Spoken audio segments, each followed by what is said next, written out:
We have reached the tipping point, Gloria Allred declared Tuesday night in Los Angeles, kicking off a post-Harvey Weinstein forum on UAL harassment and abuse at SAGAFTRA's headquarters, where members of Hollywood's Performers Union packed the first in a series of educational seminars for the Guild.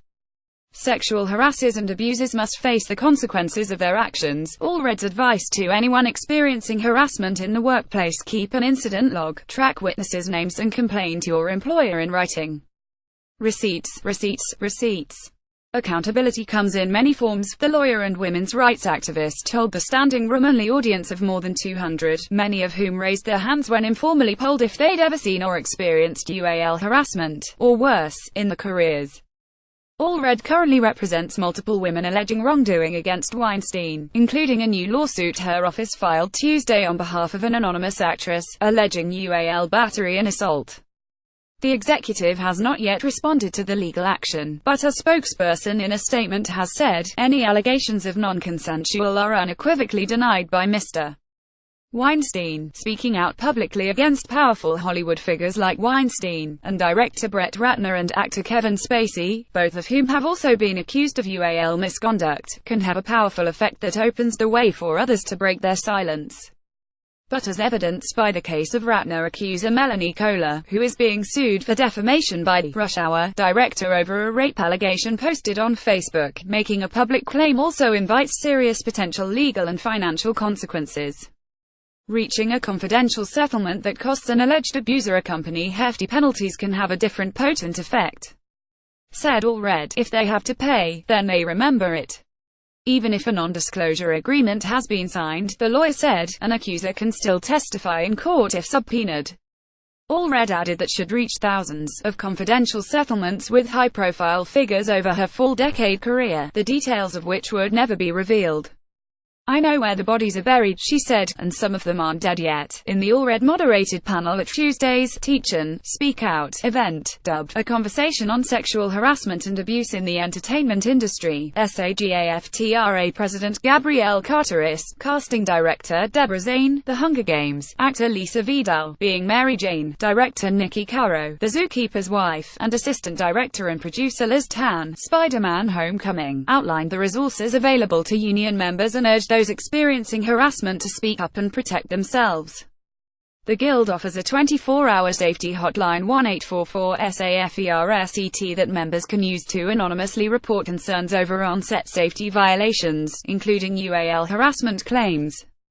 As Hollywood's UAL misconduct scandal has come to light in recent months, amplified by similar accusations in other industries and in politics, the hotline has seen a 500% increase in reporting. Carteris said, that's bad news and good news, she added. It's bad news because there are more people out there than we know, but the good news is people are using their voice because they're feeling safer. Carteris also serves on the Executive Council of the AFL-CIO, which she says is developing a task force to address UAL harassment in the workplace across industries. It's disingenuous for us to make it about Hollywood when this is endemic throughout our culture, in all workplaces, she said. We're going to take the opportunity to try to create a shift in the culture, addressing the mostly female SAGAFTRA members in attendance at Tuesday's forum, where individuals were invited to submit written or verbal workplace complaints to staff on hand and given handouts detailing various reporting options, crisis support resources and complaint filing deadlines. Zane offered practical advice to performers and those who represent them. Agents and managers should prepare their clients ahead of casting meetings so that they know exactly who will be present, she said, adding that the days of sending actors into one-on-one meetings in hotel rooms or other non-professional settings, like those described by several alleged Weinstein victims, are waning. We have to get back to respecting people in a non-hierarchical way, said Zane. She also urged actors not to go into questionable settings, but added that if they should find themselves in a situation that makes them uncomfortable, just get out of there. Vidal, who also serves on the SAGAFTRA National Board, related her own past experiences, encouraged her fellow performers to make use of the union's hotline and emphasized the importance of protecting one's boundaries. It's important to say, no, I'm not okay with this. The responsibility to create safe working environments falls on everyone on a production, the panel agreed.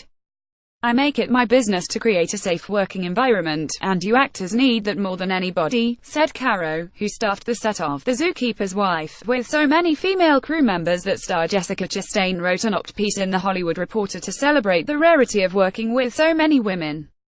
Caro also encouraged performers to stand up for themselves and called for gender and pay parity across the industry. Get out. Walk away. Tell someone. Please value what you do and use your voice, she urged. Tan acknowledged that the crew is often vulnerable on set to those in positions of power. To actors, she offered her support, and she advised leaning on assistant directors to do their jobs and create safe spaces on set. Be clear about your boundaries, she said, and learn to say no, after the panel discussion and a closed session in which SAGAFTRA members had a chance to speak privately with panelists and union reps. Allred said she was astounded by the sheer volume of people coming forward to her of late. It's a beautiful thing to see when fear is released and individuals become empowered, she said. I have many people contacting me to learn the rights, in reference to what they allege they have suffered, whether it's rape or assault or some other kind of harassment or discrimination on the job. And many are now going to be willing to assert their rights. Allred added that she is representing numerous women with allegations against Weinstein, including clients who have not yet made their claims public, and that Tuesday's lawsuit against Weinstein and the Weinstein Co. would not be the last. We're waiting for justice, she said, and we're working for justice. Caption Jen.Yamato at latimes.com at Jen Yamato sexual misconduct Brett Ratner The Weinstein Company